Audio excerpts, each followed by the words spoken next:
For those of you who don't know me, my name is Leanne Vogel. I'm a holistic nutritionist and high-fat enthusiast behind the site healthfulpursuit.com, and I help women regulate their hormones, balance their metabolisms, and generally be awesome by eating more fat. And today is Q&A day. I'm going to be answering questions as they come in on Periscope Live over here. I guess Periscope is live, so Periscope, and Facebook Live over here. We're going to be chatting about keto. For those of you who don't know what keto is, it's a low-carb, high-fat eating style where we're encouraging a state of ketosis where we're burning fat as energy instead of carbohydrates or glucose as energy. If you want to learn more about ketosis, you can head on over to my blog, healthfulpursuit.com. We're probably going to be chatting about some of my products because I do have digital products that are super helpful and walk people through how to do this. So if you're watching this on the replay, you can head on over here to my keto bundle, which includes both of my programs. And if you guys are watching live, which you are right now, you can go to healthfulpursuit.com/bundle.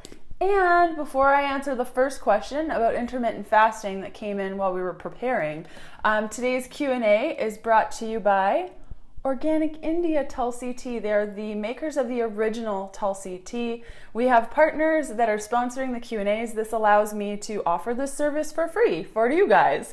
And this product is awesome, so I have no problem having a partner that's as cool as these guys. So you can go to healthfulpursuit.com/OI, that's in lowercase, and it will direct you right to their website so you can check them out. And I buy this stuff at any health food store. I really love Tulsi Tea. It's so good. So on Periscope Live, guys, or why do I keep saying that?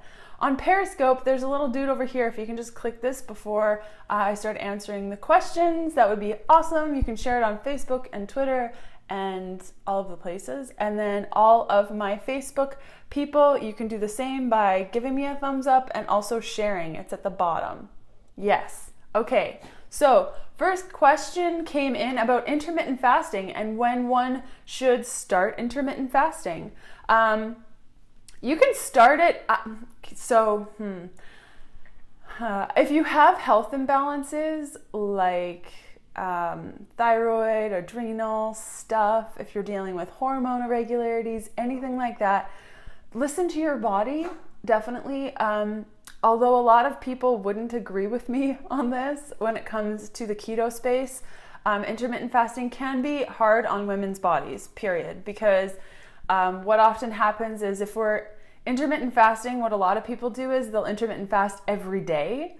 And that's not necessarily like, you don't need to intermittent fast every day. So to answer the original question, it was, how soon can I intermittent fast after going keto? I would say when you naturally can intermittent fast.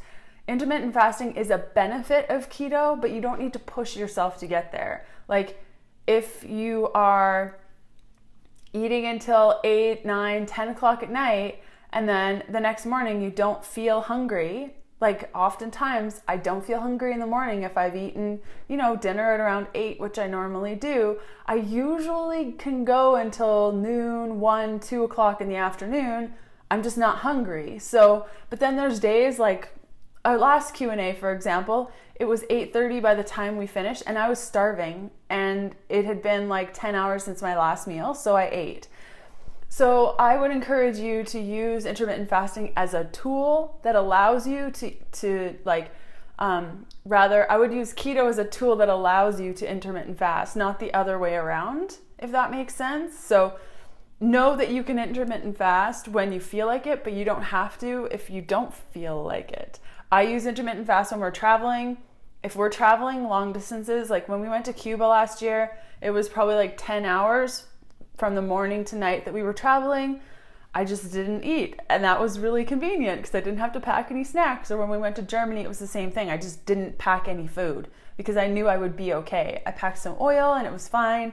So I hope that answers your question. I would just wait until it naturally comes and know that when you're practicing intermittent fasting, it doesn't have to be an everyday thing. Like once you're doing intermittent fasting, it doesn't have to be, okay, now I'm an intermittent faster and I don't eat in the morning, period. Yeah, and there's a couple of ways to intermittent fast. You can do like the 16-hour fast, 8-hour window of eating, or you can not eat for a whole day where you stop eating at say 5 p.m. one day and then the following day you eat at 5 p.m. So you're still eating every day. It's just broken up so that it's a 24-hour period. But if you're hungry, eat. It's okay. It's not gonna like ruin your ketosis or anything. Yeah. Okay. Let's look at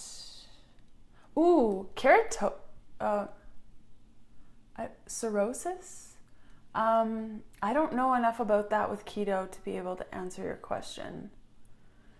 Breastfeeding affect the ability to keto adapt. I've not read that, but I'm really curious on that. If anyone else has experienced that, that's news to me, but I don't know.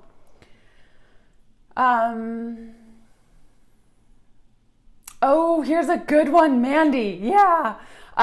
Why would I develop anxiety after becoming keto adapted? Adrenal fatigue? If so, how do I recover quickly to get back into keto? Anxiety. There's this thing that happens to people. I don't know if I've met a man that this has happened to, but I generally work with women, so it could be a man thing too, where some of us go keto and we get really anxious and like crazy, like just nuts.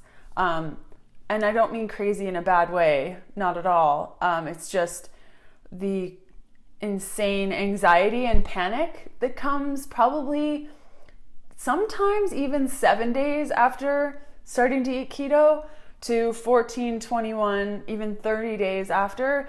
If you have a history of anxiety, depression, any psychological like mild imbalance or anything, that was one of the many reasons why I started a carb up practice, not only for me, but a lot of my clients that were adapting that had a history of anxiety.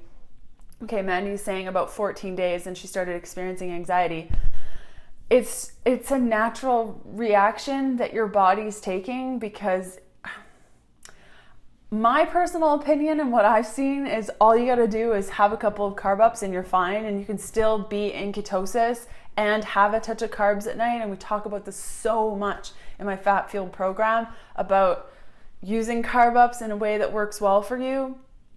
And this is a huge example of this. Like if you have a history of anxiety, or all of a sudden you're eating keto and this anxiety pops up and you're like, what the heck? I would encourage you just to have like half of a small sweet potato at dinner and do that for a couple of days. Like just like a little bit, just like a little bit, or like half an apple in a salad, just a small touch of carbs in the evening. Do that for a couple of days. And if you find that it's still happening, increase the carbs a little bit. And if you've been eating fat fueled or keto for 14 days, your body has a pretty good sense of using fat as fuel. It's not as, accustomed to it as, say, my body that's been doing this for 2.5 years, but it has a pretty good sense. So if you just continue to eat low carb, high fat throughout the day, and then you're having those carb ups every other, I carb up hard like bagels and stayed in ketosis for 2 months. Okay, so another place that you could look at anxiety is your carb ups. If you're carbing up with grains and things, I don't know if you guys remember my story of me eating white rice for my carb ups, and I literally went nuts. Like I seriously went crazy. So grains can have that effect on our brains. I would encourage you, Mandy, to read Grain Brain. I'll include a link in the show notes if you're watching this on the replay. Otherwise, just go to Amazon and type in Grain Brain. So Deanna's saying, I get anxiety from grains like crazy. So although keto can cause anxiety, I would encourage carb ups, like paleo-friendly carb ups. Your carb ups can cause anxiety if you're not choosing the right carbs for your body. And the right carbs for your body might be bagels. But if you're getting anxiety and you're feeling a little bit off mentally and psychologically, then I would look at grains, period. Like, period. Yeah. Okay.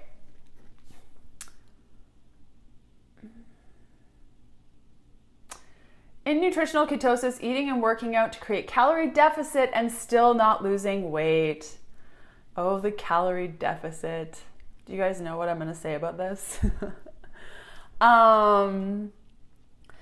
Just because you're in a calorie deficit doesn't mean that you're going to lose weight, because sadly, we're not machines. And although my body may look exactly like your body and we work out the same and we eat the same, I might burn more calories than you. I might burn less calories than you. I might burn more calories than you on a day where I'm more stressed, and less calories than you when I'm painting my nails all day. Like, it completely depends on so many factors. And the whole eat less, exercise more to be in a calorie deficit isn't totally valid for so many reasons. So if you're finding that you're in a calorie deficit, you're not losing weight, you're working out a whole bunch, maybe your body isn't changing and you are pushing yourself at the gym and you're not losing any weight and you're not gaining any muscle, I would look at your adrenals first. I would test them, either saliva or blood test. I don't know much about saliva testing. I'm just starting to look at it. I probably won't know much for like the next 6 months.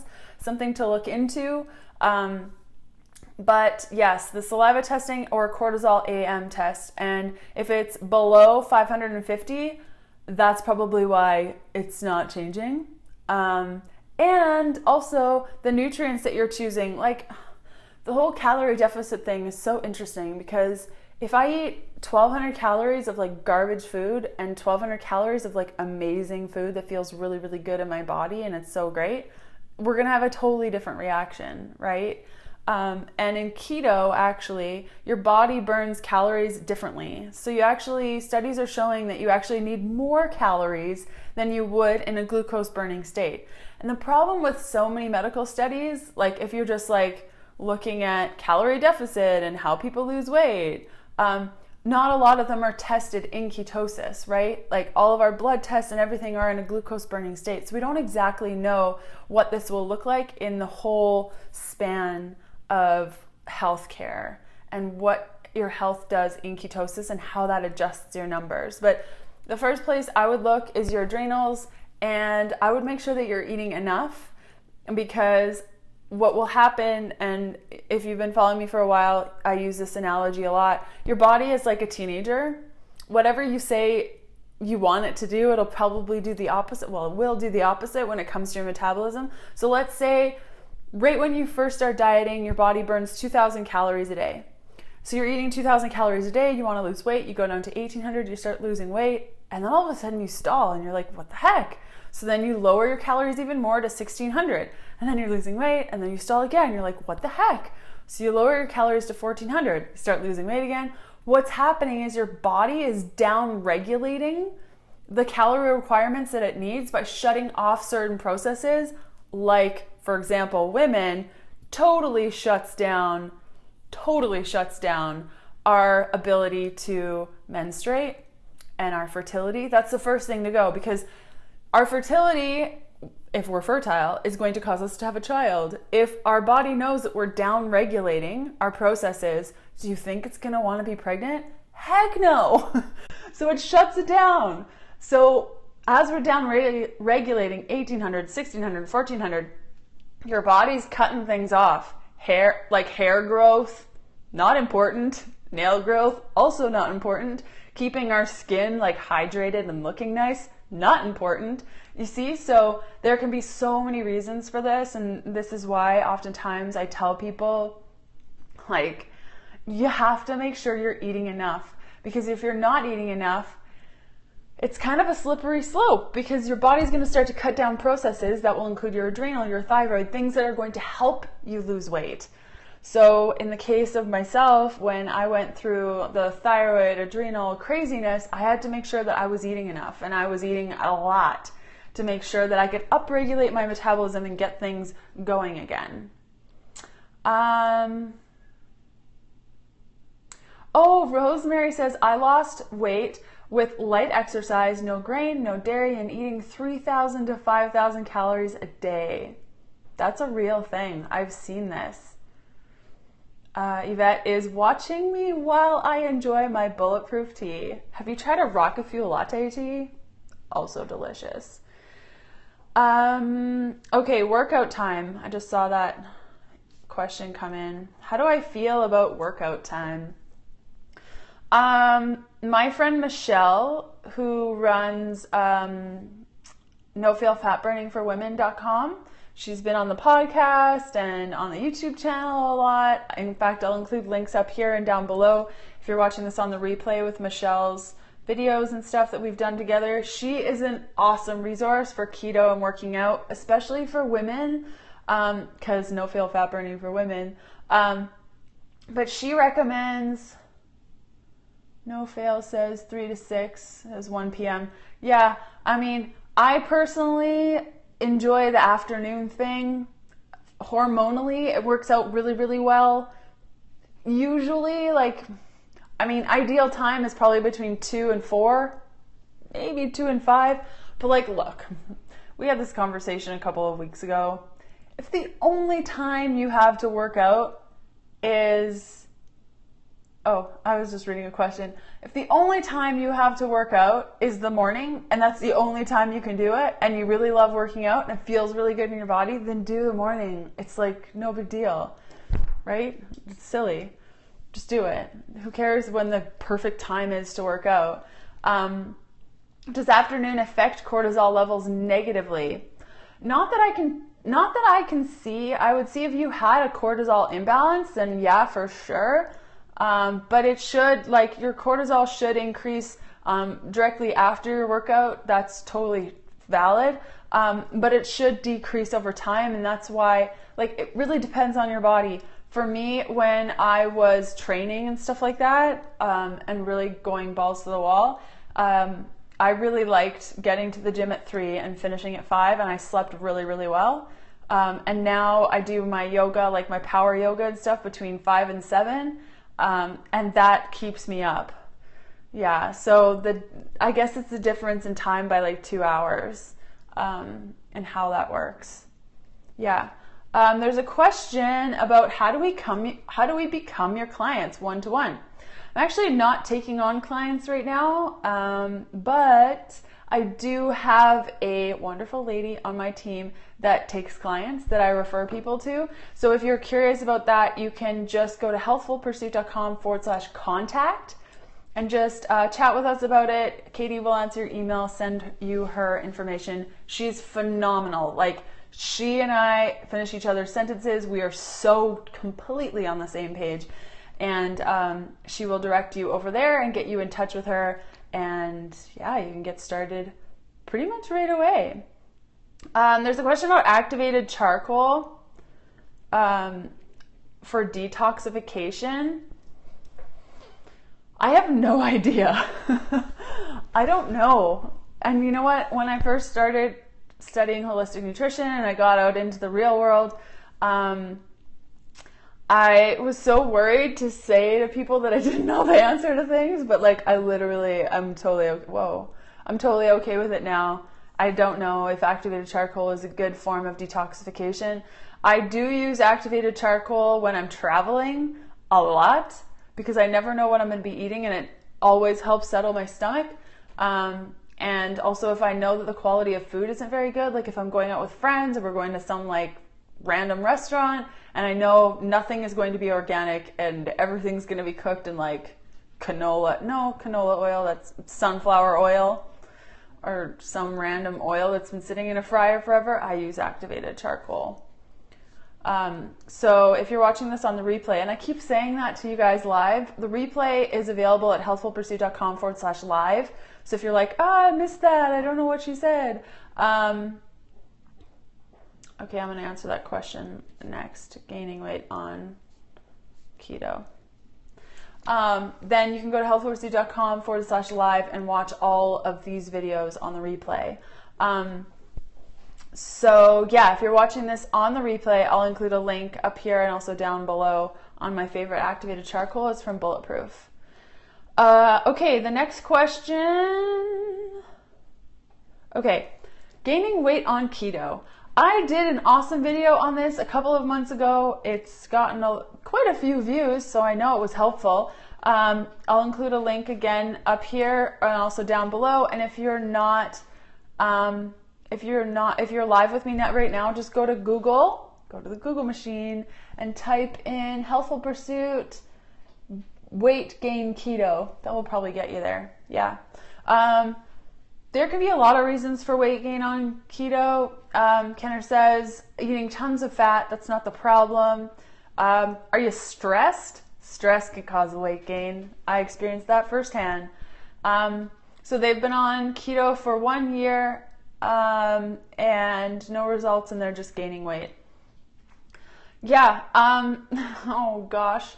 This is kind of a one-to-one question. I would recommend definitely watching that video. It's all about stress and how it causes weight gain. And stress can even be from your eating style. If there's any stressful situations happening in your life, kids going back to school, kids leaving the house, renovations. Checking your glucose could be helpful, monitoring your glucose and seeing where that's at. If you're forcing intermittent fasting, if you're not forcing intermittent fasting, if you're eating the wrong foods. Like my podcast partner, Amber, did keto for 2 months and all she ate was nuts. Like, oh my gosh, seriously. I kept telling her to stop eating the nuts, but she kept eating them and she gained a bunch of weight. So inflammation is a big one.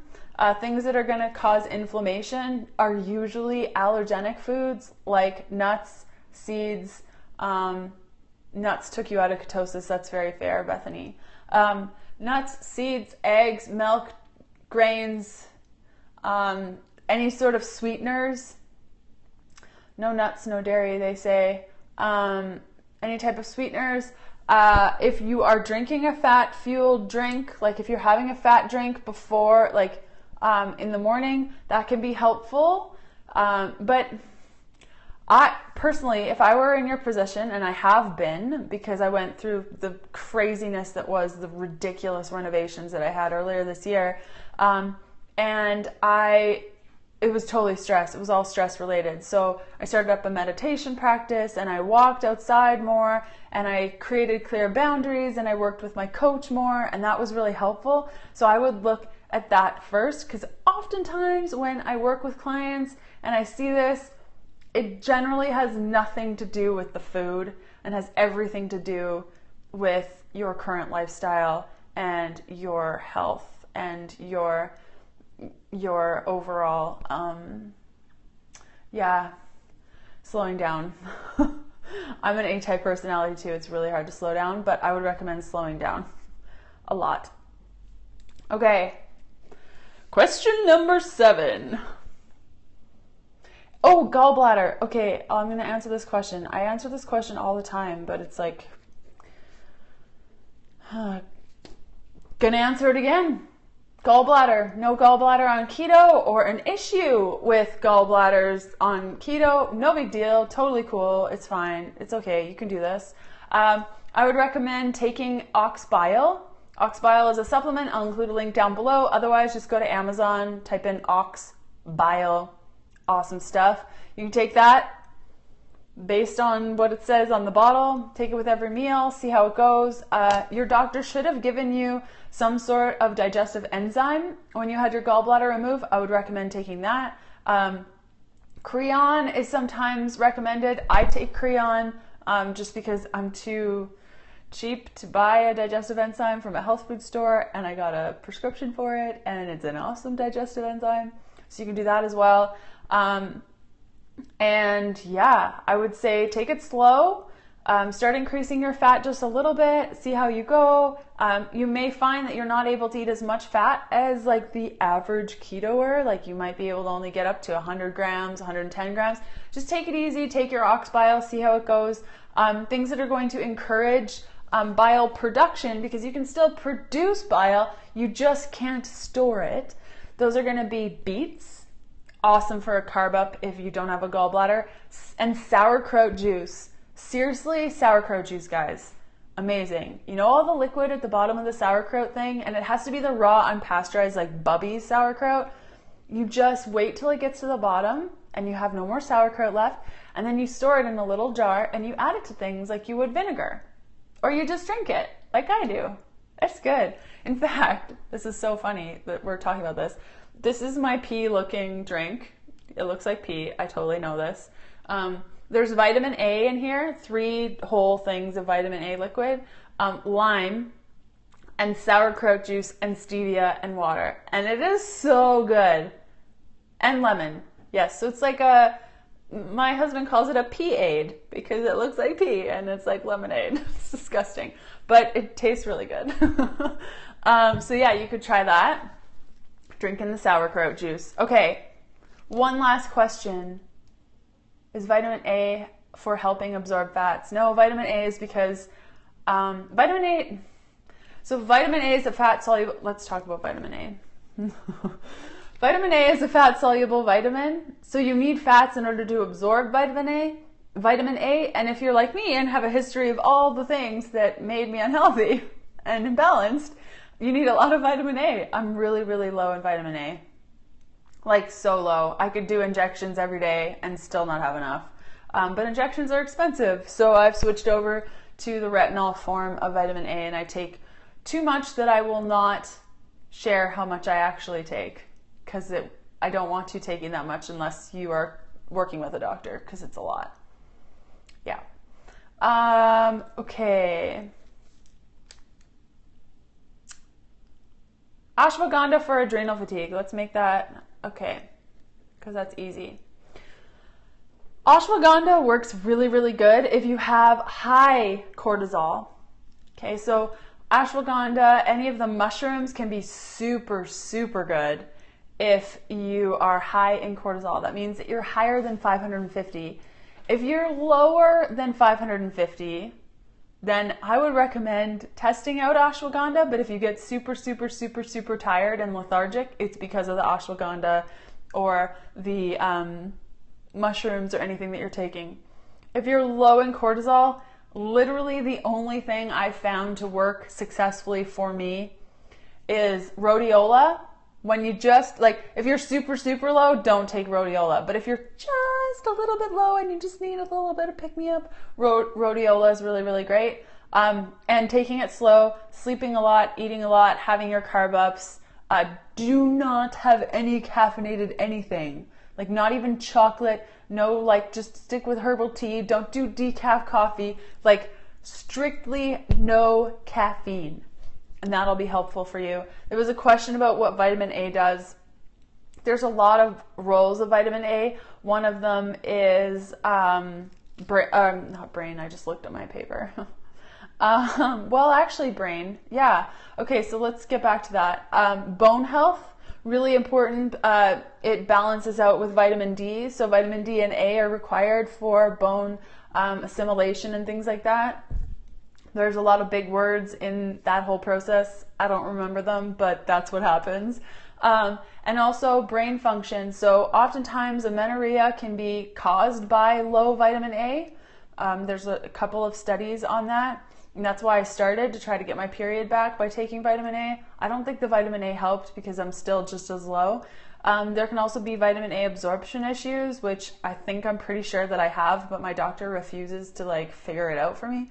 So I'll just take a ton of vitamin A. But I find with my mood, when I don't drink the P-Aid, I find that my mood is just a little bit off. So it can also help with brain function, and you need lots of fats in order to absorb it. So when I do the limeade, I generally add MCT oil, but I totally forgot to add it this morning, which is why I'm not drinking it yet. So after our Q&A, I'm going to add the MCT oil and shake it up and then drink it.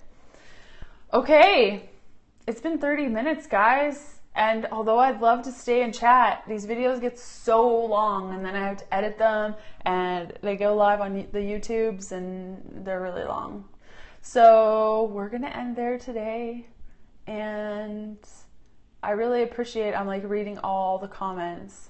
I really, really appreciate all you guys stopping in, saying hi. This is the highlight of my week. I get to do my hair. I put on makeup. I put on like real clothes. And I get to hang out with you guys. It's so great. I'm here every Thursday at 10 a.m. Eastern. If you want to catch me live, you can do so on Periscope, which you guys did, and Facebook Live, which you guys did. Or if you miss one of the Q&As, you can go to healthfulpursuit.com/live. All the Q&As are posted on the blog now on Mondays. So you can head on over there if you missed it. And it's also up on YouTube. And good luck to everyone. And I will see you next week. I'm going to put my hair up in a ponytail and we're going camping. It's a thing that's going to happen. So I hope you guys have a good weekend and I will see you next Thursday. Bye.